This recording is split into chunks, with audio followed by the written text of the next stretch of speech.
L1 का आपके लिए एक विश्लेषण करेंगे। चंद्रमा के बाद अब इसरो ने सूर्य की तरफ अपने कदम बढ़ाने शुरू कर दिए। आज आपके मन में ये सवाल भी होगा कि सूर्य तक पहुंचना असंभव है, तो फिर ये सोलर मिशन आखिर काम कैसे करेगा? अगर आप अंतरिक्ष विज्ञान के छात्र नहीं भी हैं तो भी कोई बात नहीं, क्योंकि हम बहुत ही सरल भाषा में आज आपको सूर्य की इस गर्मी के बहुत करीब लेकर जाएंगे, इसलिए तैयार होकर बैठिए। ये भारत का पहला सोलर मिशन होगा जिसे इसरो ने आदित्य L1 का नाम दिया है, और ये एक संस्कृत भाषा का शब्द है जो सूर्य को परिभाषित करता है, आदित्य। विज्ञान सूर्य को हमारे सोलर सिस्टम का एक तारा मानता है, लेकिन हिंदू धर्म में सूर्य को सूर्य नारायण देवता भी कहा गया है। हिंदू धर्म में तो सूर्य की जो महत्व है वो बहुत बड़ा महत्व माना गया है। हिंदू धर्म में मान्यता है कि भगवान सूर्य नारायण ऋषि कश्यप और देवी अदिति के पुत्र हैं, और इसी वजह से उन्हें आदित्य कहा जाता है, और इस मिशन का नाम भी इसीलिए आदित्य L1 रखा गया है, जिससे आपको हिंदू जो हमारी जो संस्कृति है, हमारी जो संस्कृत भाषा है और हमारी जो हिंदू मान्यताएं हैं उसके बारे में ये नाम आपको याद दिलाता रहेगा। अब आदित्य क्यों रखा गया है हमने आपको बता दिया। L1 का मतलब होता है लैग रेंज 1, लैग रेंज 1, जिसे आप L1 पॉइंट भी कह सकते हैं। सूर्य और पृथ्वी के बीच ऐसे कुल 5 पॉइंट्स हैं जिन्हें L1 से L5 तक की श्रेणी में बांटा गया है, और ये वो पॉइंट्स हैं जहां सूर्य और पृथ्वी की गुरुत्वाकर्षण शक्ति सेंट्रीपेटल फोर्स के बराबर होती है।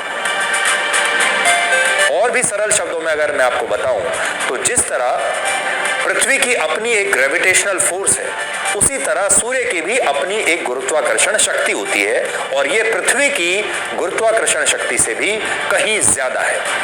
लेकिन इस दौरान पृथ्वी और सूर्य के बीच कुछ पॉइंट्स ऐसे भी हैं जहां दोनों की गुरुत्वाकर्षण शक्ति एक दूसरे को संतुलित कर देती है, और L1 उन्हीं में से एक पॉइंट है, और भारत का आदित्य L1 अंतरिक्षयान इसी पॉइंट पर स्थापित होगा।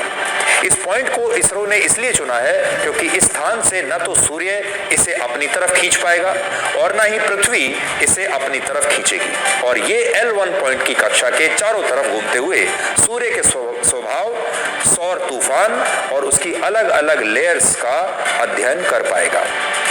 जो सूर्य की अलग अलग परतें हैं उसका अध्ययन ये कर पाएगा।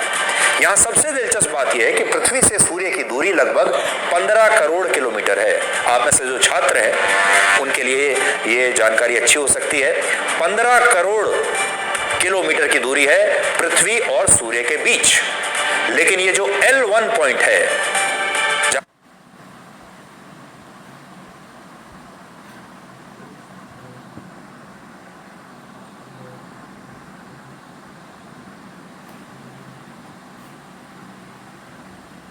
जहां पर हमारा ये मिशन काम करेगा, इसकी पृथ्वी से दूरी है सिर्फ 15 लाख किलोमीटर।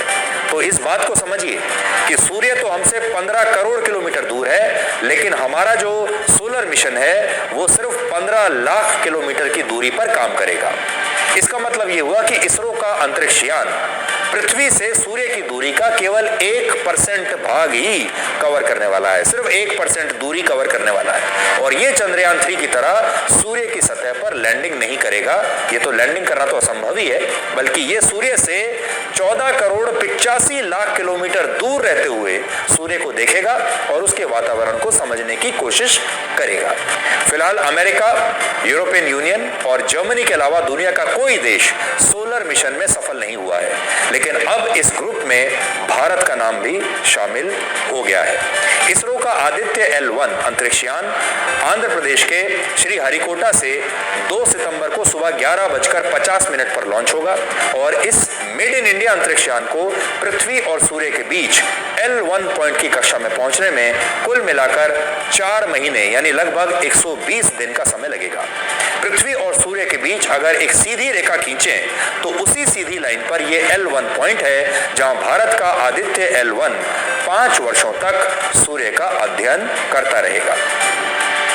इसके लिए इस अंतरिक्ष यान में कुल मिलाकर 7 पेलोड्स लगाए गए हैं और ये सारे उपकरण सूर्य के कोरोना, उससे निकलने वाले रेडिएशन, सोलर तूफान और कोरोनल मास इंजेक्शन का कोरोनल मास इजेक्शन का अध्ययन करेंगे और इस अंतरिक्ष यान के जरिए सूर्य की अल्ट्रावायलेट यानी यूवी तस्वीरें भी खींची जाएंगी और ये तस्वीरें सोलर, फोटोस्फेयर और क्रोमोस्फेयर की होंगी। पृथ्वी से हमें सूर्य का जो हिस्सा दिखाई देता है उसे फोटोस्फेयर कहते हैं, जबकि सूर्य का जो वातावरण होता है उसकी सबसे ऊपर की लेयर को कोरोना और सबसे निचली लेयर को हम क्रोमोस्फेयर कहते हैं और इसरो का अंतरिक्ष यान सूर्य की इन्हीं सभी लेयर्स का अध्ययन करेगा।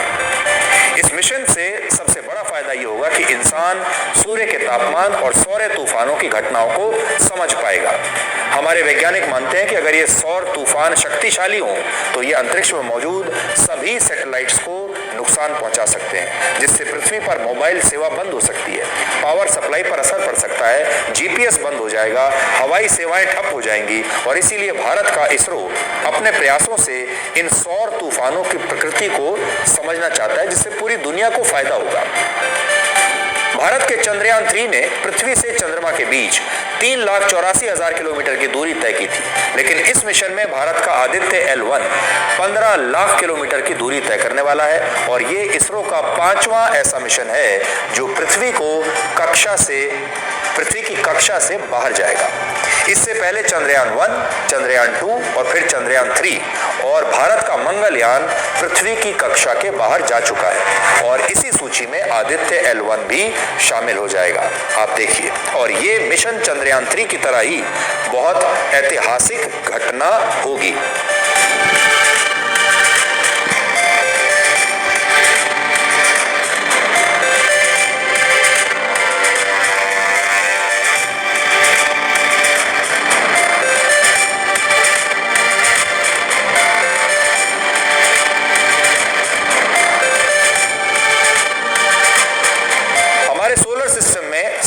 यानी सूर्य एक ऐसा तारा है जो पृथ्वी के सबसे नजदीक है, लेकिन क्या आप जानते हैं कि सूर्य पृथ्वी के आकार से इतना बड़ा है कि इसमें पृथ्वी जैसे 13 लाख प्लैनेट्स समा सकते हैं। सोचिए, पृथ्वी जैसे 13 लाख ग्रह इसमें समा सकते हैं, यानी एक सूर्य 13 लाख पृथ्वी के बराबर है।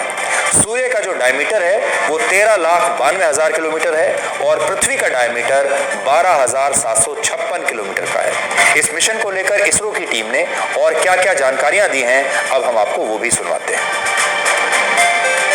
तो ये आदित्य L1 मिशन की अपनी अलग इम्पोर्टेंस है। मून पे जाने की तो हमको कब से ख्वाहिश थी, बट सन के बारे में यानी कि सूर्य के बारे में जानना भी बहुत ज़रूरी है, क्योंकि स्पेस वेदर इफेक्ट आजकल बहुत ही study point of view dominance में है, क्योंकि उससे हमारा वातावरण तो अफेक्ट होता ही है, तो पूरे ब्रह्मांड का वातावरण भी इफेक्ट होता है। सन, सूर्य के कारण जो हमारी सोलर सिस्टम है एटलीस्ट वो अफेक्ट होती है।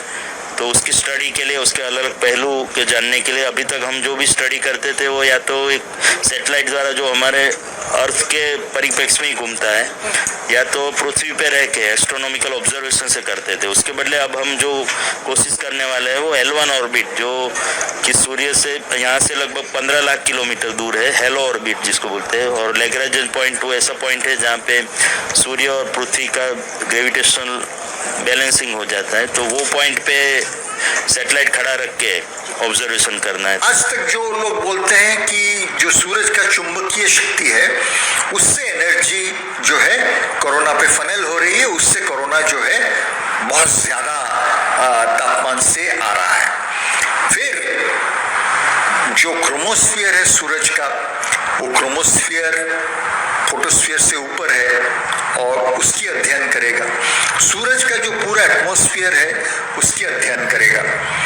तो बहुत सारे ऐसे बहुत दिलचस्प और वैज्ञानिक रूप से बहुत ही महत्वपूर्ण प्रश्न है, उसको सुलझाने के लिए आदित्य L1 मिशन जो है ये बहुत ही एक महत्वपूर्ण मिशन है इसरो का।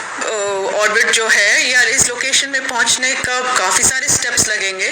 पहले तो ये अर्थ से निकलकर 4 4-5 ऑर्बिट्स लगाएगा जो अर्थ का ग्रेविटी इस्तेमाल करेगा, और जो एलिप्स का साइज है वो थोड़ा थोड़ा बढ़ता रहेगा, और फिर इससे जाके वो L1 की तरफ जाना शुरू करेगा, और वहाँ